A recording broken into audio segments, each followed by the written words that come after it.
오늘 본문을 보게 되면 유다 지파는 이제 가나안 땅에 들어가면서 정복 전쟁을 합니다. 정복 전쟁을 하면서 그 앞에 수많은 강한 민족들이 있었습니다. 특히 우리가 잘 아는 아낙 자손이 그들에게 있었지요.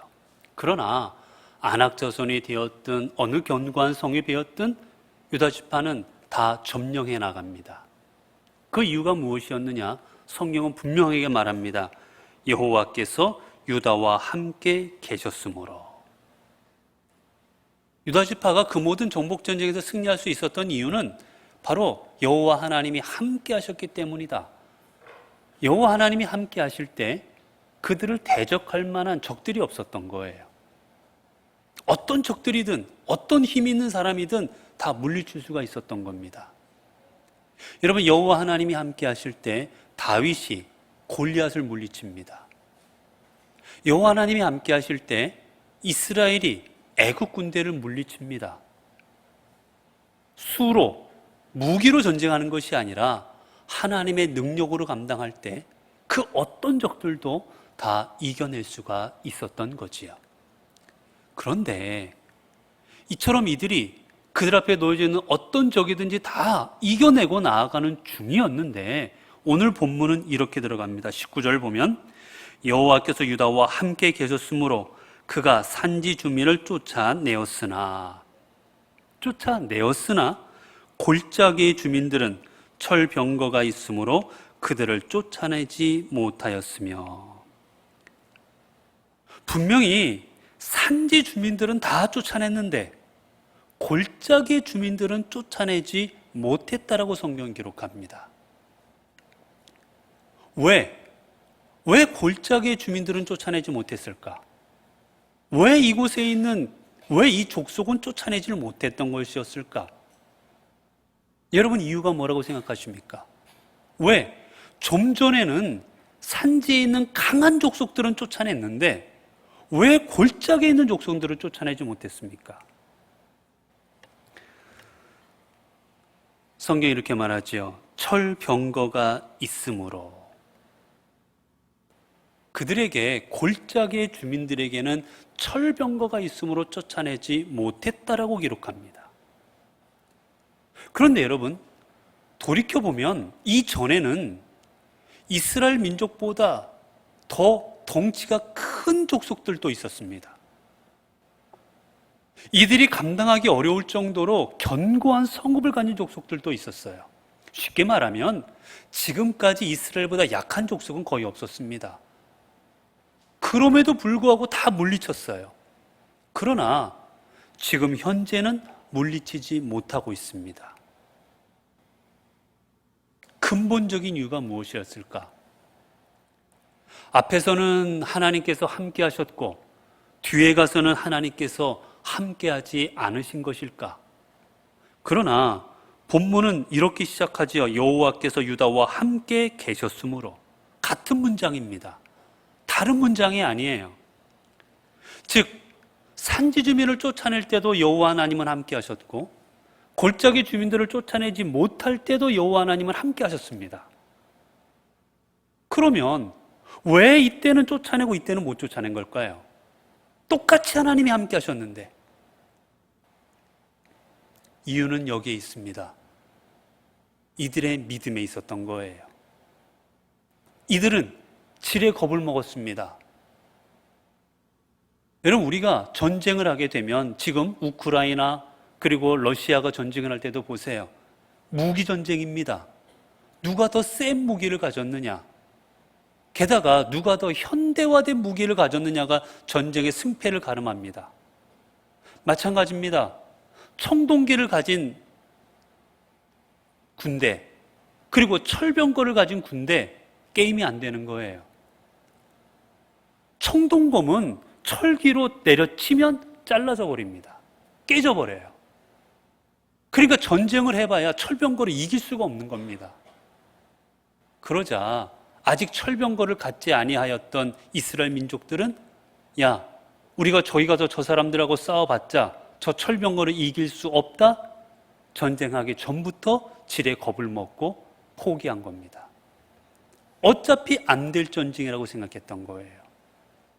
그러자 이 전쟁에서 이길 수 없었던 겁니다. 여러분,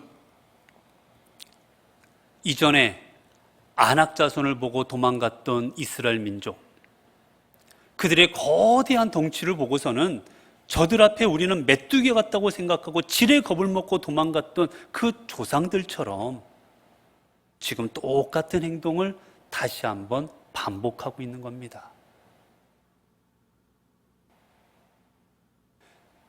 우리가 전쟁을 할 때 사람을 쳐다보게 되면 그 전쟁에서 승리할 수가 없습니다. 나보다 강하잖아요. 여러분, 다윗이 골리앗을 보고 전쟁을 했다면 결코 골리앗을 물리칠 수가 없었을 겁니다. 덩치로 보나 힘으로 보나 무기로 보나 무엇으로도 다윗은 골리앗을 물리칠 수가 없었습니다. 그러나 다윗은 골리앗을 바라본 것이 아니라 하나님을 바라봅니다. 나와 함께 하시는 하나님이 계심으로 저 덩치 큰 골리앗은 단지 덩치가 커서 큰 관역일 뿐인 거예요. 하나님이 함께 하실 때 골리앗은 그저 덩치 큰 관역이 되어버리고 맙니다. 하나님이 함께 하심을 위했던 여호수아와 갈렙은 저 아낙 자손들을 우리의 밥이다라고 표현합니다. 그러나 하나님의 임재하심을 확신하지 못했던 사람들은 메뚜기다 생각하고 도망가 버리고, 오늘 본문에서처럼 저들은 철병거를 가졌으니 감당할 수 없다고 미리 지레겁을 먹고 포기해 버리는 겁니다. 여러분, 우리의 실패는 믿음의 연약함에 있습니다. 우리의 믿음이 연약해질 때 실패할 수밖에 없는 거지요. 예수님께서 갈릴리 호수에서 풍랑을 만나서 어찌할 바를 모르는 제자들에게 찾아오십니다. 그 걸어오시는 모습을 보고 베드로가 주님 앞에 얘기하지요. 주여, 주시거든 나로 명하여 주께 걸어오게 하옵소서. 주님께서 그 말씀을 들으시고는 내게 오라고 명령하십니다. 그저 베드로는 믿음을 가졌을 때, 주님을 바라봤을 때는 그 거친 바다를 걸어가지요. 최초로 무리를 걸은 사람입니다. 그러나 성경을 보게 되면 그가 바람을 보고 무서워하여라고 성경은 표현합니다. 주님을 바라보지 않고 바람을 바라보고 바다를 바라봤을 때 그의 마음이 흔들렸고 그의 믿음이 흔들리고 결국은 물에 빠지게 되었던 거예요. 이 주님께서는 책망하십니다. 그에게 믿음이 없는 자여, 믿음이 적은 자여, 왜 의심하였느냐. 여러분, 우리가 삶의 실패를 경험하고 절망을 경험하는 것, 우리의 믿음의 연약함입니다. 그렇게 이사야는 59장 11절 12절을 통해 우리에게 이렇게 말씀하셨지요. 여호와의 손이 짧아 구원하지 못하심도 아니요 귀가 둔하여 듣지 못하심도 아니라 오직 너희 죄악이 너희와 너희 하나님 사이를 갈라놓았고 너희 죄가 그의 얼굴을 가리어서 너희에게서 듣지 않으시게 함이니라. 성도 여러분, 하나님의 능력이 부족해서, 하나님의 힘이 없어서 오늘 우리를 못 도우시는 것이 아닙니다. 오늘 우리와 함께 하신 하나님을 우리가 확신하지 못하기 때문입니다. 사랑하는 성도 여러분, 오늘도 주님께서 여러분과 함께 하심을 믿고 담대히 세상 가운데 나아가시기를 바랍니다. 지금까지 인도하시고 보호하신 하나님께서 여러분의 일주일 삶도 지키시고 보호하시고 인도하여 주실 것입니다. 기도하겠습니다. 은혜로우신 하나님, 오늘도 주님께서는 우리와 함께 하시고 우리를 보호하시고 우리를 이끄시는데 저희들은 그것을 깨닫지 못하여 때로는 두려워하고 때로는 무서워하고 때로는 불안에 떨기도 하고 절망하며 좌절하고 있습니다. 하나님, 이러한 저희들 하나님께서 함께 하심을 확신함으로 말미암아 그리하여 세상을 바라보고 그리하여 우리의 환경을 바라보는 것이 아니라 나와 함께 하시는 하나님을 바라봄으로 말미암아 우리의 삶에 어떤 어려움이 있든 어떤 역경과 고난이 있든 담대히 이겨내는 삶이 될 수 있도록 인도하여 주옵소서. 우리 주 예수 그리스도의 이름으로 기도드리옵나이다. 아멘.